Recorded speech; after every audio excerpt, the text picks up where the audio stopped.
আজকের এই তরুণ লেখকদের ভূমিকা প্রসারের যে উপপাদ্য বিষয়ে প্রবন্ধকার যে বিষয়বস্তুগুলো উপস্থাপন করেছেন সেটি যথার্থ হয়েছে মনে করেছি, এবং যে তরুণদের যে সংজ্ঞায়নটা করেছেন তরুণ লেখক, সেই সংজ্ঞায়নটা উনি সীমা মধ্যে রাখতে চান নাই। এবং তাদের তরুণ লেখকদের যে অবদান সেটা কোনো কাঁচা লেখা কিংবা পরিপক্ক লেখার মধ্যে সীমাবদ্ধ না রেখে তিনি যে বয়সের সংজ্ঞায়নটা করেছেন সেটাই যথার্থ মনে করি। এবং আলোচক মহোদয়গণ যে আলোচনা বিষয়গুলো এখানে উপস্থাপন করেছেন, বিশেষ করে পার্বত্য চট্টগ্রামের যে সাহিত্য, সেখানে যে মহিলা লেখকদের অবদানের কথাও উনি আলোচকদের মধ্যে এসেছেন, সেই বিষয়টাকেও ফ্লারিশিং করার জন্য ওনার যে বক্তব্য সেটার সাথেও আমি ঐক্যমত পোষণ করছি। এবং বিদগ্ধ আলোচকদের মধ্যে যে সমস্ত প্রবীণ লেখক, প্রবীণ এবং তরুণদের যে সমন্বয়ে আলোচনায় যেগুলো এসেছে সেগুলো অত্যন্ত যুগোপযোগী এই সময়ে। বিশেষ করে যে আলোচকদের মধ্যে থেকে যে সমস্ত তরুণীরা এখানে যে বক্তব্য দিয়েছেন সেটি সময়ের উপযোগী। এছাড়াও আমাদের প্রবন্ধকার যে বিষয়গুলোকে উনি হাইলাইট করেছেন, স্পেশালি যে ওরাল লিটারেচারের কথা উনি বারবার সেটাকে উনি ফোকাস করেছেন। সেই পাশাপাশি আমাদের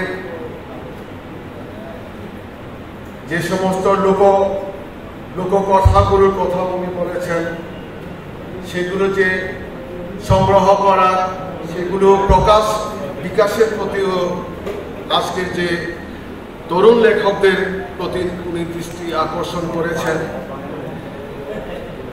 আজকের আলোচনা বিষয়ে আমাদের সঞ্চালক মডারেটর মহোদয় যথেষ্ট এটাকে সামারাইজ করেছেন। সভাপতি হিসাবে আমার আর এইদিকে যাওয়ার প্রয়োজন বোধহয় আর নাই, সেটা সম্পূরকই হয়েছে আমাদের মডারেটর স্যার। তারপরও সভাপতি হিসাবে নয়, একজন সাহিত্য প্রেমী হিসাবে আমার সংক্ষিপ্ত কিছু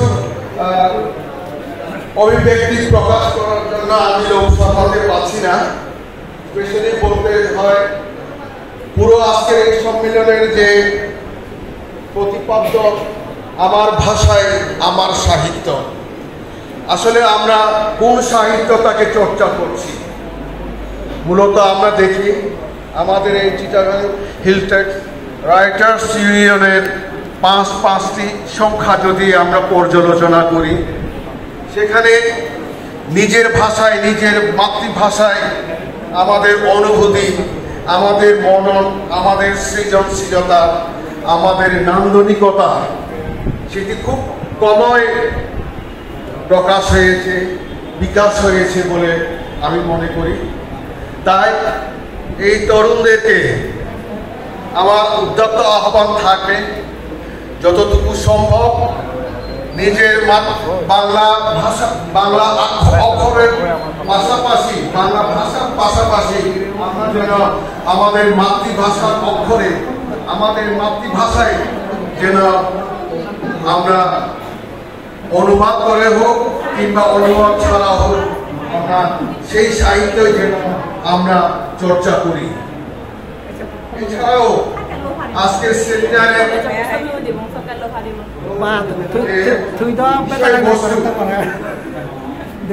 পার্বত্য চট্টগ্রামের সাহিত্য, সেই পার্বত্য চট্টগ্রামের সাহিত্য কোন যুক্তি কি অবস্থায় এবং কোন পথে, এবং সেই আমাদের চিটাগাং রাইটার্স ইউনিয়ন সহ এই যে তরুণ লেখক প্রজন্ম এই পার্বত্য চট্টগ্রাম সাহিত্যকে কোন দৃষ্টিকোণে দেখবে, কিভাবে আমরা সেই সাহিত্যকে চর্চা করব, লালন করব, সেই দিক নির্দেশনাও যদি আজকের এই প্রবন্ধকার, যদি বা এটা তরুণদের উদ্দেশ্যে, তারপরেও আমি মনে করি যে পার্বত্য চট্টগ্রামের সাহিত্যের স্বরূপ এটা উঠা প্রয়োজনীয় আছে মনে করি। যদিও বা রাইটার্স ইউনিয়নের এই যে সম্মেলনের সাথে সম্মাননা, সেটার পাশাপাশি যে একটা সেমিনার, এই যে চ্যাপ্টার, এটা সেমিনারের মাধ্যমে তরুণদেরকে উৎসাহিত করা এবং আমরা যারা প্রবীণ তাদেরকেও যে একটা বোধের একটা চেতনার যে উৎসরণের জন্য এই সেমিনারের তাগিদা নিশ্চয়ই প্রশংসাযোগ্য। আরো এটা প্রাণবন্ত হতো নির্ধারিত আলোচক যদি থাকতো এবং প্রবন্ধকারের উপস্থাপিত বিষয়বস্তুকে যদি চুপছেড়া আলাপ আলোচনা করা যেত, তাহলে এই সেমিনারটি আরো কার্যকরী হতো এবং আগামী কোন সংখ্যায় এই প্রবন্ধকারের উপস্থাপনা, আলোচকদের মতামত এবং উপস্থিত ওনাদের মতামত মুক্ত আলোচনার জন্য প্রশ্নবোধক সুবিধা হতো যদি এটা লিখিত ব্যানারে থাকতো। কারণ আমরা লেখক, আমরা লেখালেখি দিয়েই আমাদের মনের ভাব প্রকাশ করি। আমাদের স্বাক্ষর এটা একটা সাক্ষী যে আমরা কি বলেছি, আমরা কি অনুভূতি প্রকাশ করেছি। বর্তমান আইটি জগৎ অনেক দূর গিয়েছে, এটাকে আমরা স্ট্যাটিস্টিক্স হিসাবেও আমরা ব্যবহার করতে পারি, কালচারাল হিসাবেও আমরা এটাকে ব্যবহার করতে পারি। কিন্তু আমরা যারা লেখক, আমরা যারা যে লিখনি, সেটা কিন্তু সেই আমরা উত্তরাধিকার সূত্রে পাওয়া, সেটাকে ধরে রাখতে হবে। অনুভূতি, সৃজনশীলতা, মনন, নান্দনিকতার অনেক ধারা আছে, অনেক রূপ রয়েছে। আঙ্গিকের মাধ্যমে প্রকাশ করে, শিল্প স্থাপত্যের মাধ্যমে প্রকাশ করে, হাতের মাধ্যমে।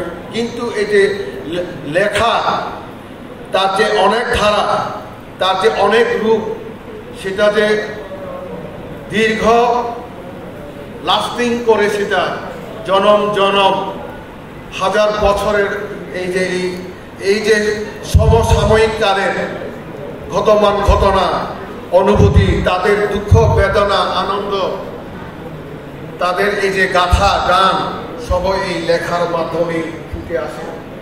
এটা মৌলিক।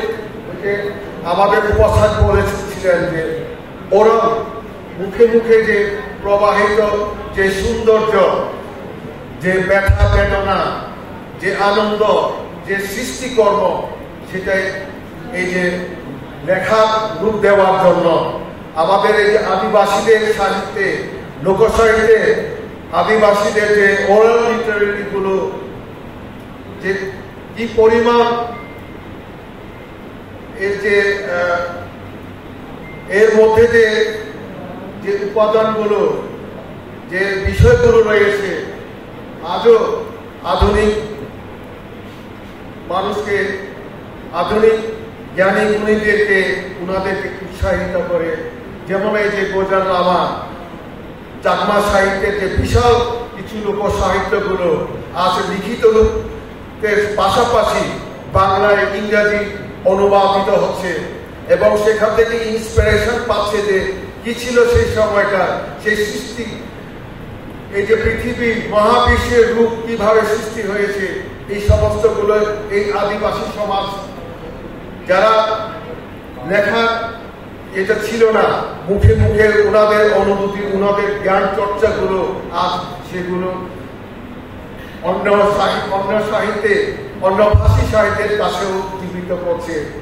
এছাড়াও এই যে ছাড়াও আগরতলা, যেটা পালি থেকে আমাদের অনুবাদ করে আমাদের আদিবাসী চাকমা ভাষাভাষীদেরকে চরিত্র গঠনে নৈতিকতার দিক দিয়ে যে আগরতলা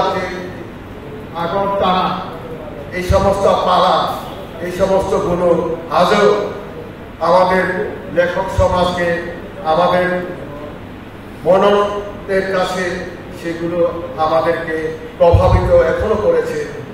তরুণরাও আমাদের প্রবীণদের পাশাপাশি তরুণরা আগামীতে আরো ওরা জয়গান করবে। আমাদের মুখ সাহিত্য, আমাদের এখনো আশেপাশে যারা লিখতে পারে না কিন্তু তাদের ভাষ্য, এগুলো যেন তাদের কাছে গিয়ে সংরক্ষণ করে আমাদের কাছে উপস্থাপন করবেন সৌন্দর্য পদে। আমাদের মানবিক গুণাবলী, আমাদের নৈতিকতা, আমাদের আচার আচরণে এই সাহিত্য যেন প্রভাবিত ফেলতে পারে, সেই গাইডলাইন্স যেন তৈরি হোক আগামী এই লেখকদের কাছে। পরিশেষে আমি সময় আর নিচ্ছি না, বলার তো অনেক আছে, তারপরও কৃতজ্ঞতা জানাই আলোচকরা, আর বিশেষ করে এই রাইটার্স ইউনিয়ন এমন একটি বিষয়ের উপরে আলোচনার যে বিষয়বস্তুটি করেছেন, সিলেকশন করেছেন, সেটাই আলোকপাত যেন আগামীতে সুফল বয়ে আনবে। এই জন্যই পরিশেষে বলতে চাই রবীন্দ্রনাথের সেই একটি পংক্তি দিয়ে, আপনারা মাঝে শক্তি ধরুন নিজের উপর জয়। এই শক্তি যেন আমাদের সঞ্চিত হোক আগামী দিনে আমাদের জীবনযাত্রা জয়ের পথে। এই সাহস, এই সাহিত্যের এই শক্তি যেন আমাদেরকে যোগান দিন, এই প্রত্যাশা রেখে আজকে এই অনুষ্ঠানের সাথে যারা সম্পৃক্ত রয়েছেন, আলোচক সহ উপস্থিত অতিথিবৃন্দ এবং এই রাইটার্স ইউনিয়নের সহকর্মীবৃন্দ, সকলকে আবারও নমস্কার এবং কৃতজ্ঞতা জানিয়ে আজকের এই সেমিনারের এই পদ্ধতির সমাপ্তি ঘোষণা করছি। ধন্যবাদ সকলকে, নমস্কার।